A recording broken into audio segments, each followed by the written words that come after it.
ลังคนป่านนี้อยู่ใส่นอแม่นอายหูบ่นอสาวหนึ่งคิดฮอดเจ้าได้นอนเอาห่วงหาเสียงนี้ขอฝากลมฝากฟ้าบอกว่าคิดถึงหลายนอนเดียวได้หรือมีแฟนเกี่ยวแขนและน้ออาย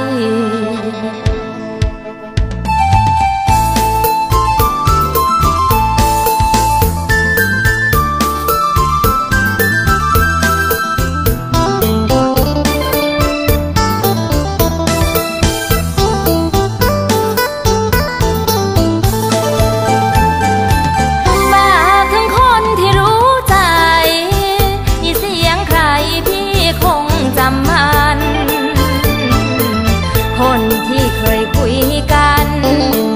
ผูกสัมพันธ์ตอนที่อยู่บ้านนาพี่เป็นคนรักคนแรกมันจึงไม่แปลกตอนที่พี่อำลาหรือจากไปไกลแสนมีแฟนใหม่ควงเริงราเพราะพี่อยู่ไกลสายตาไม่อาจรู้ว่าเป็นอยู่อย่างไรขั้นไปใดไปดีมีมังรับความมั่งคั่งดังขึ้นกว่าหลายผู้บ่อายว่าหญิงหนึ่งเขาหวังการอยู่หลังแต่เพียงโตของเขาแต่ใจอยู่นำเจ้าบางวันเศร้านั่งเป็นเงาคิดทอดบ่สร้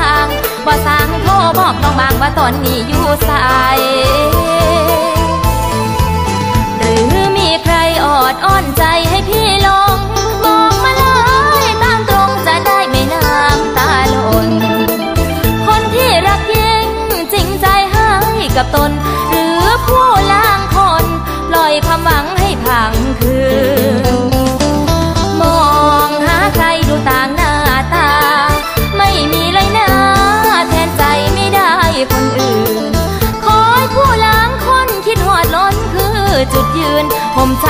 สุดฝืนอยากให้ลืมมันกลับจำ